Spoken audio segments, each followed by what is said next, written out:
What's up, guys? Welcome back to Newswave. Well, Newswave-ish. See, my voice hasn't completely returned, so I can't project it the best, which means this microphone is probably the best one to at least make it somewhat audible and understandable. So it should return my voice in the next couple of days, and we'll be back to normal probably Tuesday or Wednesday. And I don't like to miss a Newswave. A lot of stuff happened over the weekend, so here we are, but we do have a bunch of stuff to go over today, which does include a pretty big gameplay leak for a highly anticipated title from EA, and it's gotten some mixed reactions online. We also have Nintendo winning a Joy-Con drift on case on a bit of a technicality, and then we also have the Xbox 360 finding its way to the Xbox One just a bit differently than I think Microsoft was planning. So if you guys enjoyed the video, make sure you like it down below and subscribe if you're new. And we are going to start today with Crossfire X, because while a bunch of live service games were announced to be closing down over the next few months, all of this happening in the span of a week, Crossfire X was also part of that. And this was a game that the multiplayer was done by Smilegate and the single player was done by Remedy. Wasn't a great game overall. However, it is actually shutting down and being delisted completely. And in fact, you can see this over on their website, where they say it is with the deepest regret that we are informing you of our decision to end support for Crossfire X on May 18th, 2023. Now, what does this mean? Well, all sales on the Xbox Store will be halted, no new content added to the game, and purchases made within the last 14 days as of February 3rd may be eligible for a refund. But the crazy thing is the single player aspect will also go away, like completely gone, even if you own the game. Apparently they mentioned in their FAQ that it just will not be accessible anymore after that date of May 18th, which is, I mean, that's just what we've seen with live service titles in general. It was just surprising to see Crossfire X be part of that, but I guess they weren't selling many copies. Not a lot of people were playing it, and in their mind, what's the point of keeping this up anymore? And that just continues to add on to the situation that we've seen with live service games and the entire genre being pretty shaky right now. Also, we do have Wo Long Fallen Dynasty coming out next month, and I'm pretty excited for it, but we do have another demo to look forward to ahead of release. We can see this posted up over on their Twitter, where they say Wo Long Fallen Dynasty demo is coming February 24th, played on the PS4, PS5, Xbox One, Series XS, Steam, and Microsoft Store. But get this, save data from this demo will transfer to the final game. Complete the demo to obtain Crouching Dragon Helmet DLC in the full game. This is really cool stuff, though. Not only does the save data transfer over, you'll get a bonus for completing the demo to then use in that full game. And this is obviously a good way to see if people would be interested in the title in general, who may pass on it like altogether if this demo didn't exist. It's something we've seen quite a bit from Square Enix, and I think this is a great way just to try to put Wo Long Fallen Dynasty out there and market it a bit more towards maybe the audience that picked up Elden Ring and wants to try out another Souls-like experience.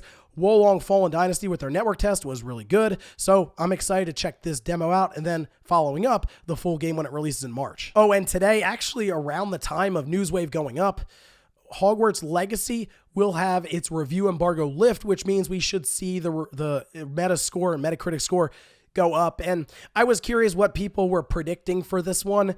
I'm really unsure myself, because it's coming from Avalanche and they don't have a large pedigree of games like this in their library. They did Cars, Disney Infinity, I think. So now going to something as ambitious as Hogwarts Legacy could be a big jumping off point for them. So I think my prediction currently is right at an 85, which for them, with this type of game, that's really good, but I guess we'll find out later today. And guys, with some of the quick news out of the way, let's get into the bigger stuff.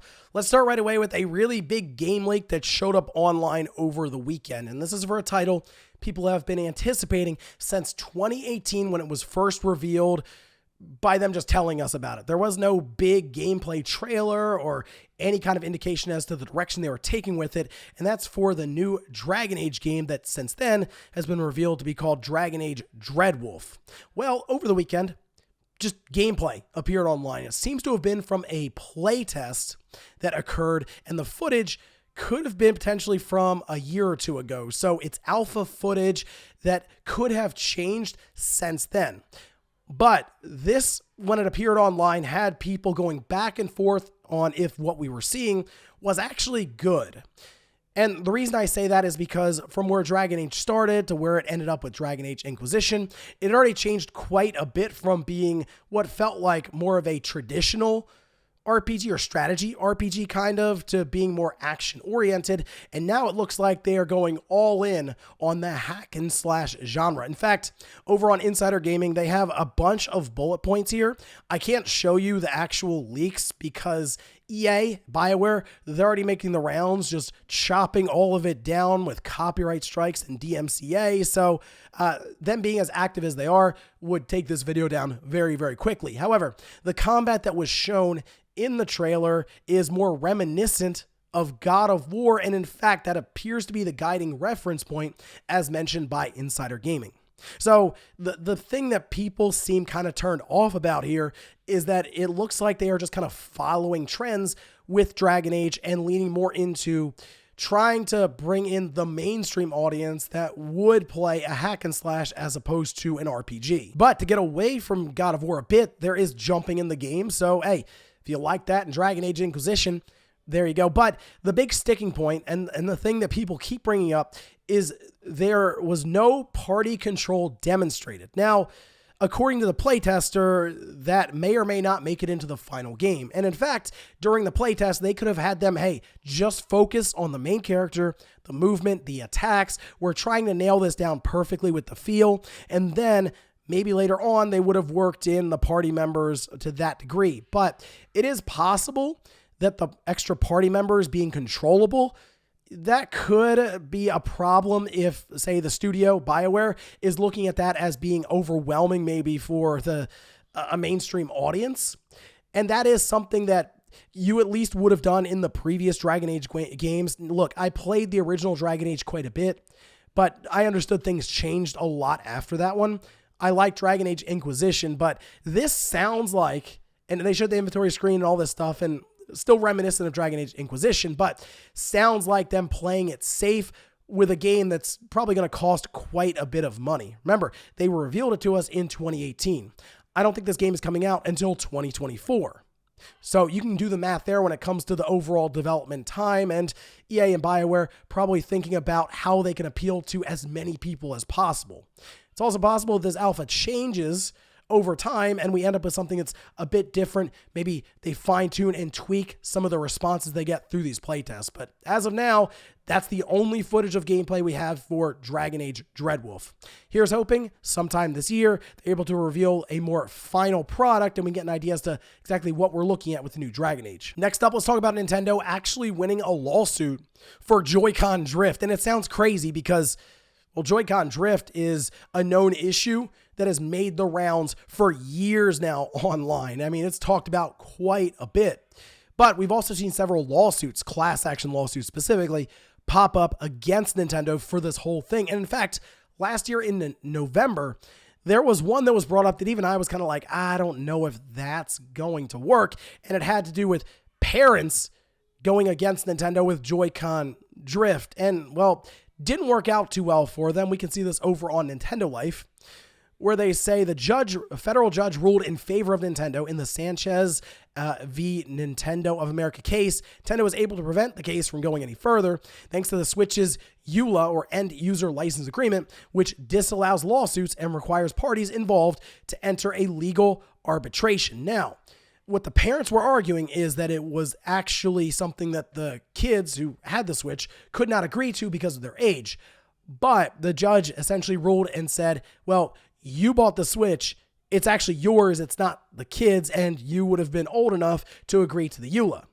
That's all it is. There's the technicality of, well, the EULA says you can't bring a lawsuit against Nintendo, and I believe they would have to go through some sort of third-party arbitration process for it to even get off the ground at all. And it's kind of unfortunate because it does technically ignore the real issue of Joy-Con drift. That is an obvious problem that more people than not with a Switch have faced. In this case, though, comes down to a technicality, a EULA that you end up having to agree to just to use the system in the first place. So not great news for the saga of Joy-Con drift when it comes to the consumer side, but I don't think this is going to set any kind of precedence for the mechanism in the Joy-Con in general for all these other class action lawsuits that are going against Nintendo. Again, this one really just being a victory for technicalities and end-user license agreements. Next up, let's talk about the Xbox 360 finally coming to the Xbox One and Xbox Series. And I know what you're saying. I can already play some of my Xbox 360 games on my system, my Xbox Series X, my Xbox One. I can buy these games on the storefront for my Xbox Series S.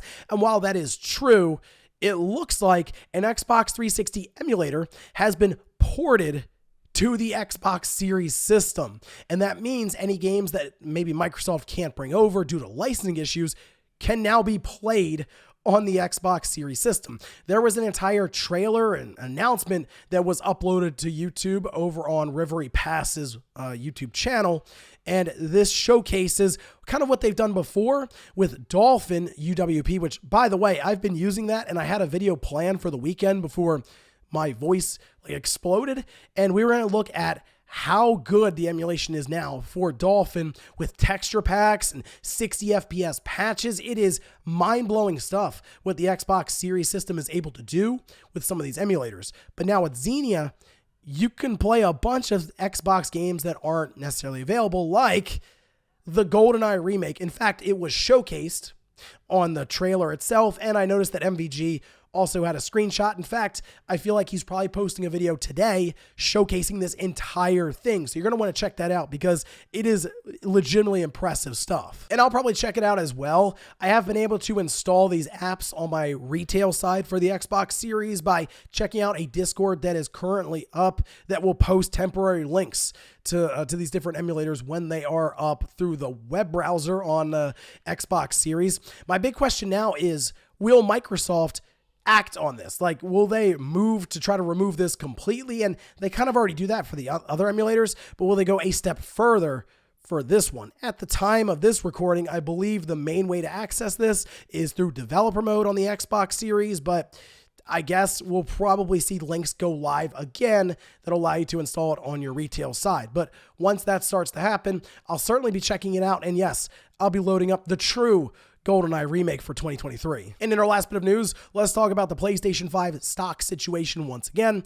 As we've heard from Sony themselves, they shipped a mammoth 7.1 million units through October, November, and December of 2022.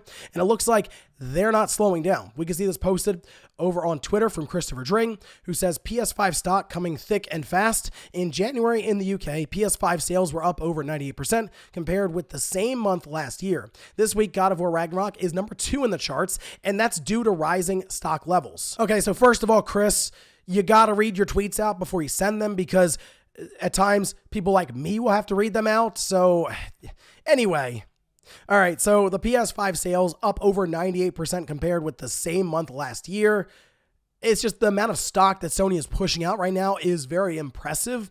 It does appear that the production situation has been resolved, and it makes sense, especially now, for them to be pushing this much, since Hogwarts Legacy is out this week, and they have marketed it so much as just a PlayStation 5 exclusive nearly. I mean, marketing everywhere has Hogwarts Legacy with the PlayStation logo next to it, to where I feel like there are many people who don't even know it's coming out on the Xbox. And Sony did this, I remember, with Destiny, and it worked very well for them. And now look, Sony owns Bungie. So in this case, though, I do believe they will be able to hit their target for this quarter that we're currently in of over 6 million PlayStation 5 consoles.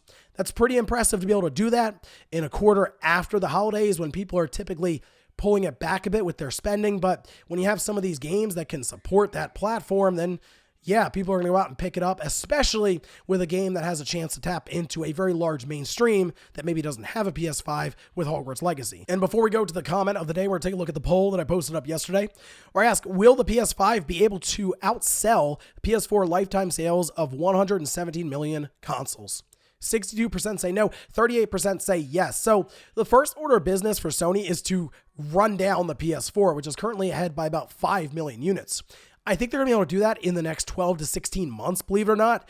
And I think from there, depending on what the back half of the PS5's release schedule looks like, I think they can do it. I think they can get to 120 to 125 million PS5 sold, because remember, a lot of their big time studios will be coming up with sequels and new intellectual properties. And if they're able to actually hit a few of these live service games, as they believe they will, I think you can have a cascading effect overall for releases that are relevant consistently, but then also those big blockbuster splashes. So I'm still on the side of the PS5 will be able to outsell the PS4, but I guess we'll see in time. And we'll finish up with the comment of the day, as you're seeing here.